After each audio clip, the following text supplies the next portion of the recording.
Yeah, this video is way past overdue. I have been waiting for Nimona for years. For those who don't know, this movie was being worked on by Blue Sky Studios for the longest time.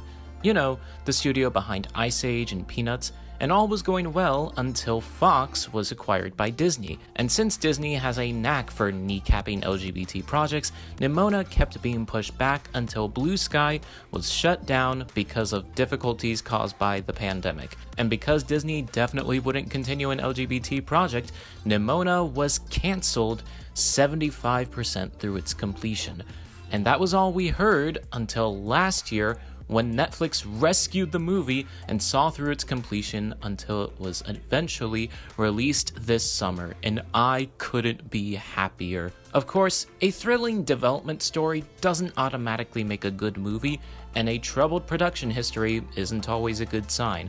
But I am happy to inform you, if you didn't know already, that Nimona is a gosh darn masterpiece. Based on N.D. Stevenson's graphic novel of the same name, Nimona starts with our main character, Ballister, being knighted as the first commoner turned soldier. But after being framed for a heinous crime he didn't commit, putting him at odds with his boyfriend Ambrosius, he teams up with a violent and gleefully murderous shapeshifter named Nimona to try and clear his name. On a visual level, this movie is spectacular. The animation is so vibrant and colorful, the character movement is expressive and fun, and the set pieces and backgrounds are straight up gorgeous. Sure, it doesn't necessarily fall in line with mainstream studio expectations, with the textures being more simplistic, but that factors into its storybook vibe, and I'm glad it gives way to yet another addition into the 2D 3D hybrid film collection. There are some impeccably beautiful looking shots in this film that are straight up some of the best animated moments of this year,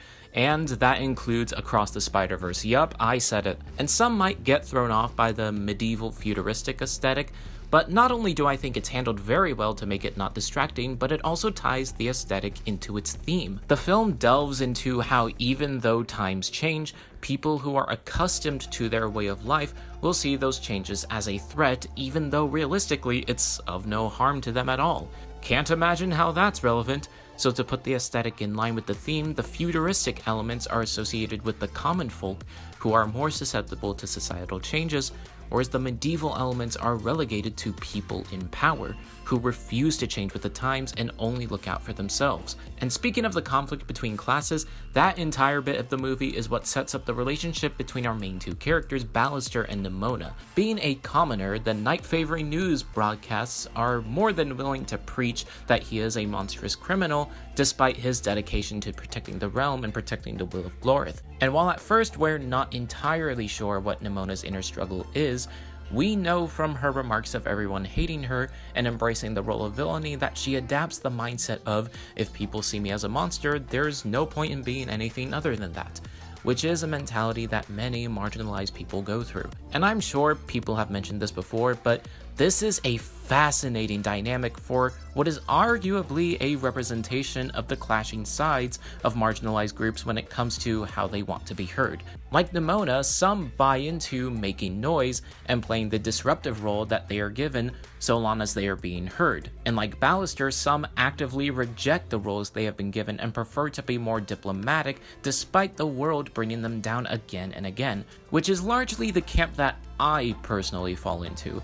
It's interesting to see so many online relate to Nimona, while I personally relate more to Ballister. It's fascinating to see how this film can not only allow people of privileged backgrounds to understand marginalized people, but also people within those communities to understand each other. And all that comes together beautifully in what I can only call a deeply harrowing and intense final act. But of course, this movie isn't just that, it's also a really strong comedy with a lot of funny lines and hilarious physicality in the way the characters are animated. I will admit some characters can be a bit too goofy at times, but Nimona specifically is a standout, and that largely has to do with how she's written as an energetic scamp who doesn't necessarily deep down enjoy actively hurting people, but is more than glad to hurt those who deserve it, and on the outside loves to joke about murder and arson because that's her sense of humor. And she finds joy when she finally meets someone who at least tolerates her humor and at best complements it very well by being the comedic foil,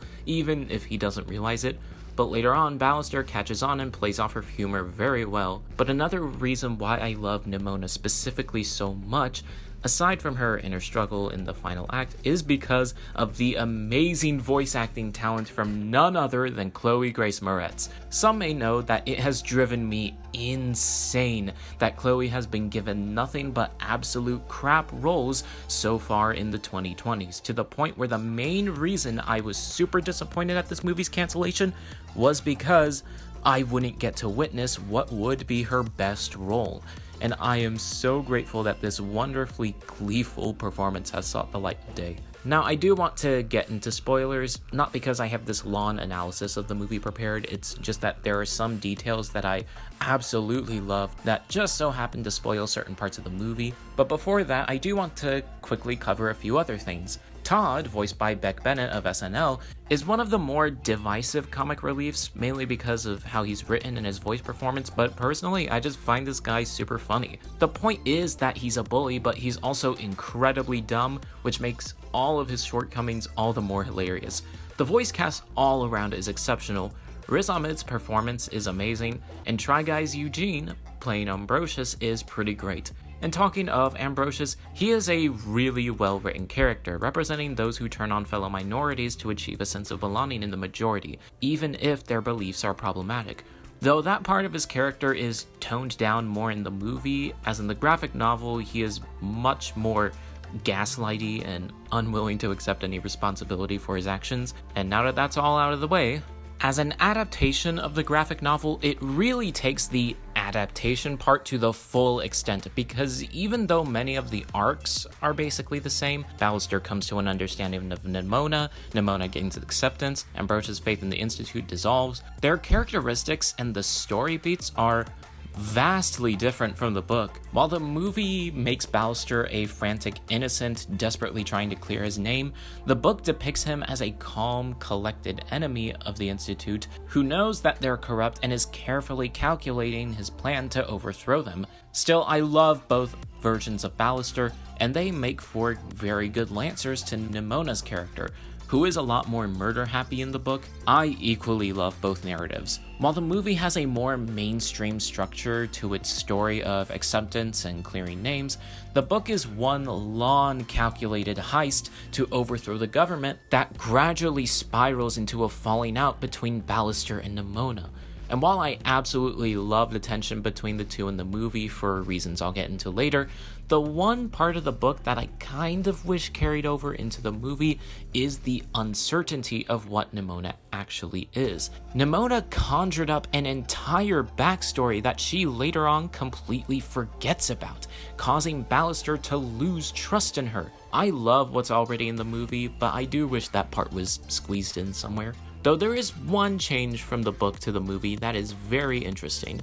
While in the movie, Nimona has spent 1,000 years alone in the wild, the book adds the detail that on some instances Nimona has been caught and scientifically experimented on, thereby making it more difficult for her to hide among people.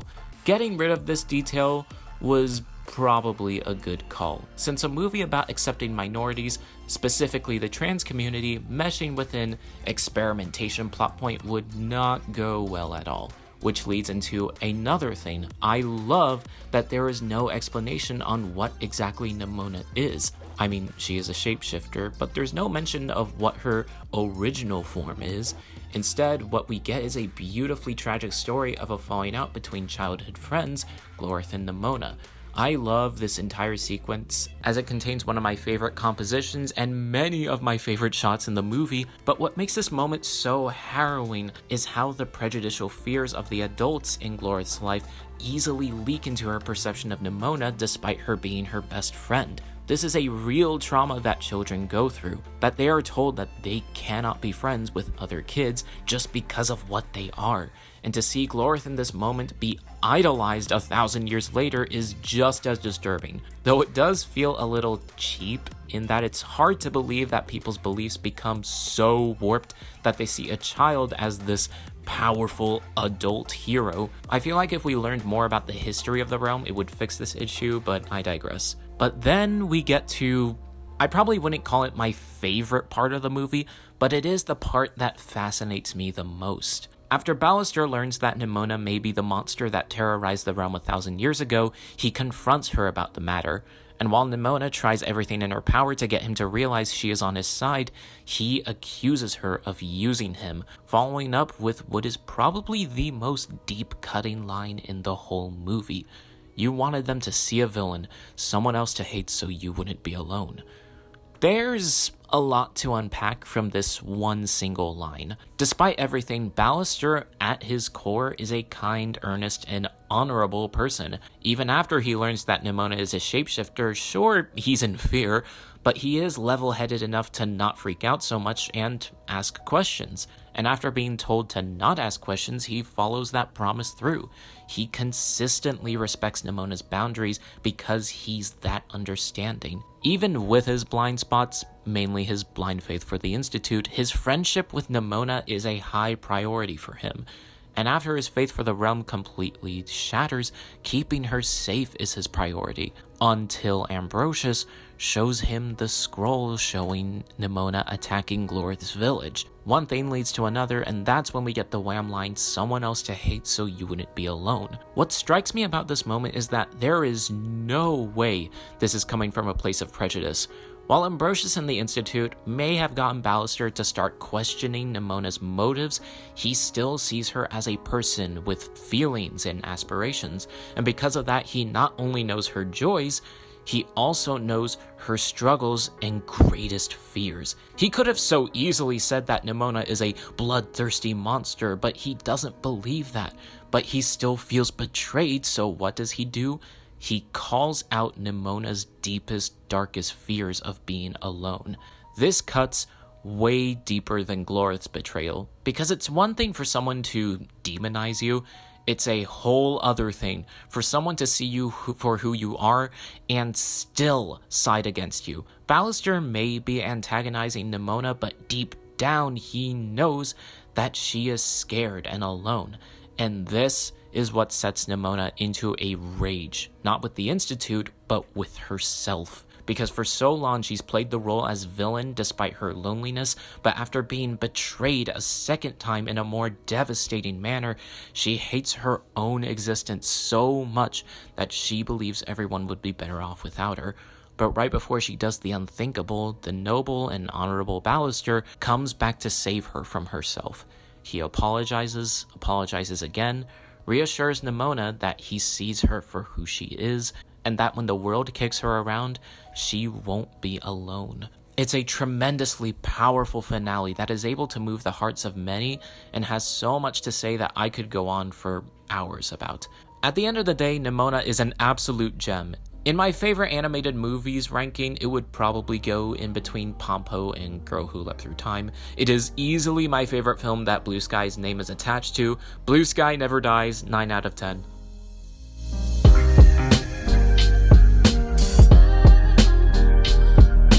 Little Nicholas, Happy As Can Be, is a very cute movie. The new Ninja Turtles film is pretty great. There's a new Sound Euphonium OVA that potentially rivals Nimona as the best movie of the year.